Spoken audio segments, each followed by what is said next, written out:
Hi, I'm Paul Olsen, and I'm going to talk about drilling continental rift basins on the eastern North American margin.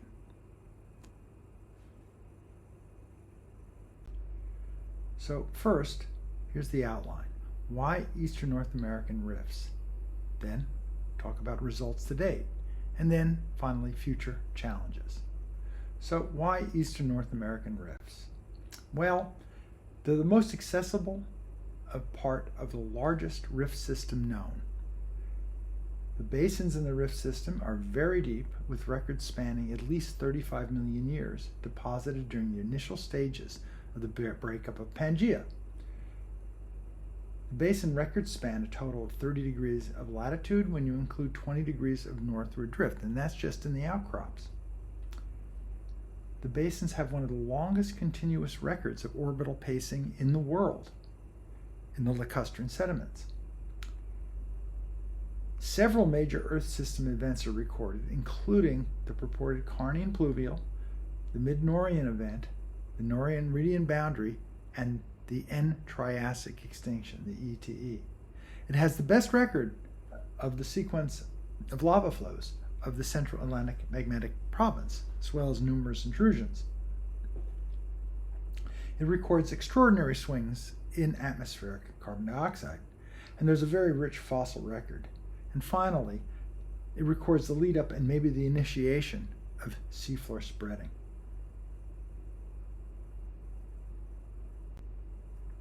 Here's Pangaea with various latitudinal bands of climate showing the equatorial humid zone, the dry zones in the mid-latitude, in the subtropical latitudes, and then the high humid northern latitudes.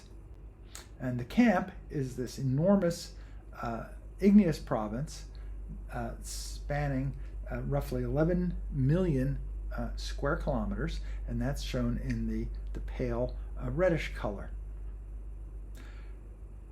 Pangaea is transected by this gigantic rift system, the largest one we know, and that's shown by the dotted black line. And then in eastern North America, there are outcrops of the Newark supergroup, which spans roughly 240 million years to 198 million years, roughly 42 million years of Earth history. So the very dark areas in Pangaea here are the actual preserved records of the Central Atlantic Magmatic Province, the camp, and the envelope is the lighter color area, and the rift basins are shown on the right, with the black areas being the actual outcropping and preserved remnants of these giant rift basins.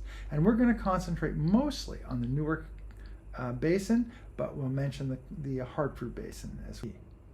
So results to date. Ideally, we would like to do a transect directly across the basin, but the palisade sill gets in the way and we wouldn't want to intersect with that. So we decided to go around that with a pseudo-transect and then connect the core intervals. So we drilled 7 cores that went around the palisade sill. These allowed us to make a composite section.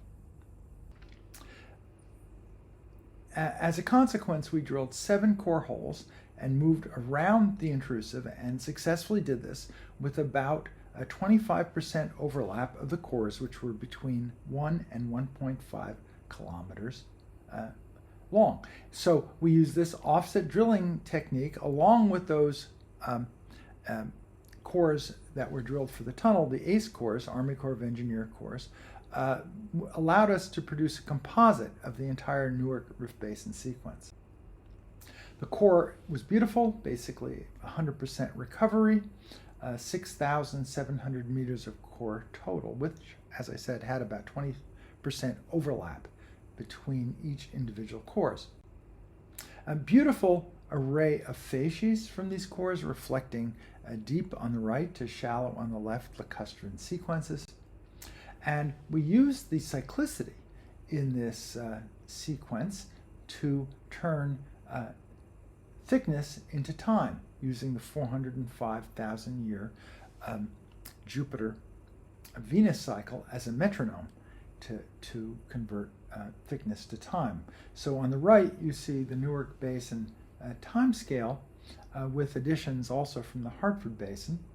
And this has now become the standard for a late Triassic time. But one of the more exciting things we were able to extract from this record of orbital pacing of lacustrine environments is, in addition to a beautiful magnetic polarity scale, we were able to extract the secular fundamental frequencies of the planets. And you see on the right the frequencies derived from the cores that show the frequency for the precession of perihelion of the planets. And this allows us to construct a very detailed time scale for this time period. All this was published in 2019 in PNAS, and you can look up that article and read more about it. We also looked at rift basin evolution, which is one of the major motivations for doing the coring in the first place.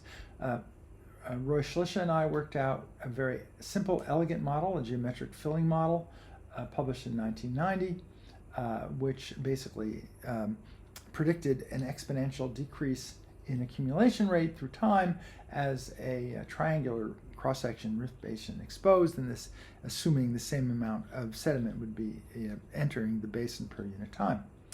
A more complicated model by Contreras et al. Showed that the change in accumulation rate would be different in different parts of the basin. All of these were very elegant models, and they did not stand up to the Newark Basin Coring Project data. As Huxley said, it was the slaying of a beautiful hypothesis by an ugly fact.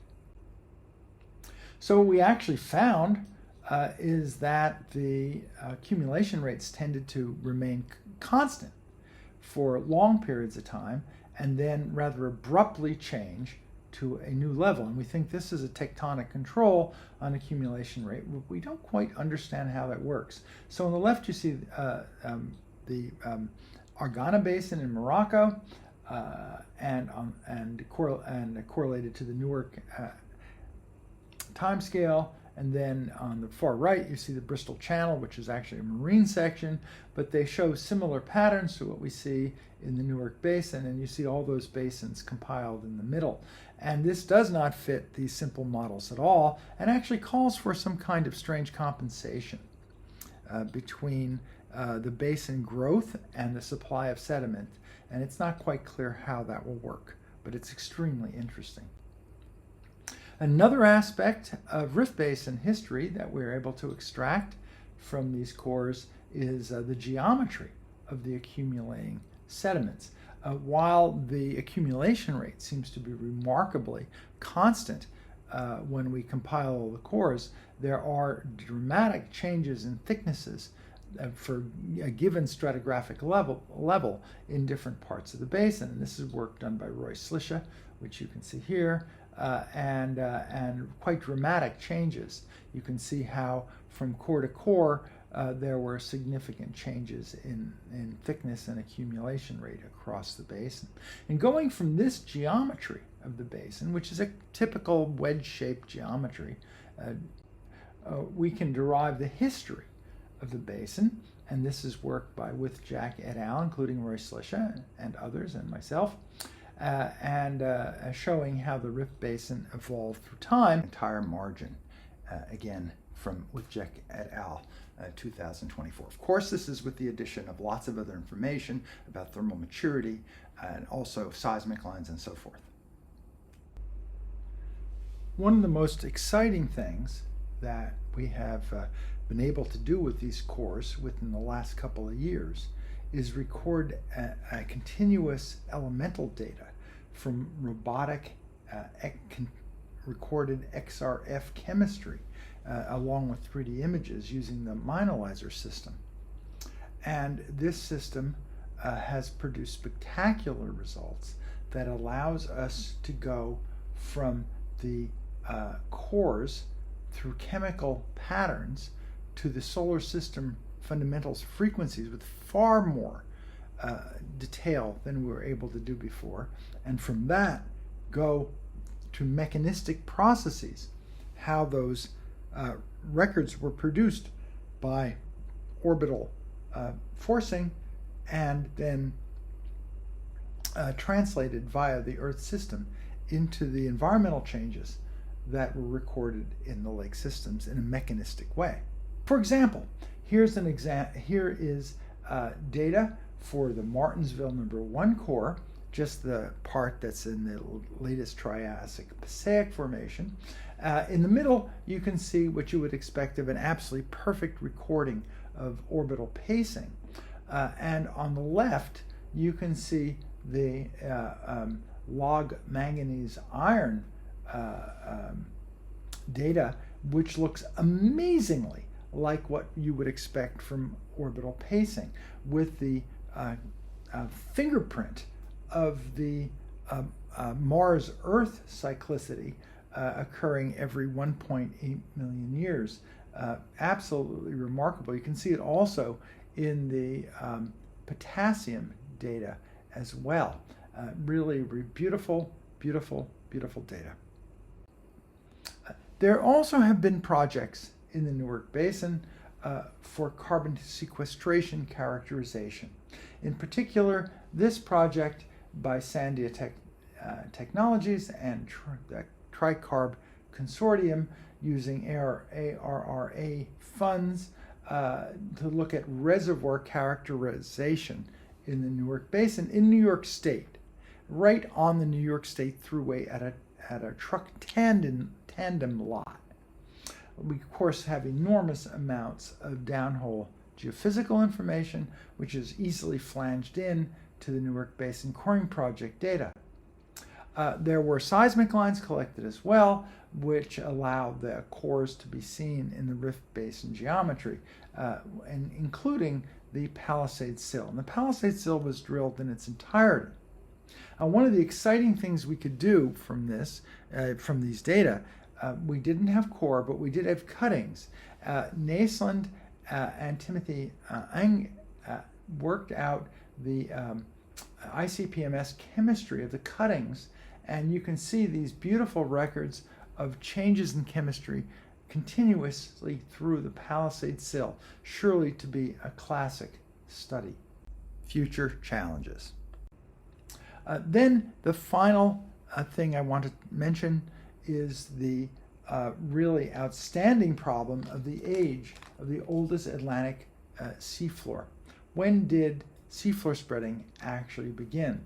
There's a very wide range of possibilities that thus far are only constrained by models, which frankly is virtually no constraint at all. What we really need is empirical data from the oldest seafloor itself, which is plausibly the seaward dipping reflectors that are present off the southeastern margin of the U.S. So here's in the upper part of this diagram, you see a cross-section going from the rift basins on the relatively only slightly thinned continental crust, such as the Branchville and Jedburgh basins, going out to the Carolina Trough, the seaward dipping reflectors, and below you see from Bessel et al. The seaward dipping reflectors, and how you would need a 5-kilometer core hole to reach those units. But that would be truly transformational, because right now we don't know what the age of the oldest oceanic crust is for the type Atlantic passive margin. And what do we really know about the initiation of seafloor spreading if we don't know what the age is for the eastern North American passive margin? So with that, I will finish and say thank you, and I hope you enjoyed this presentation.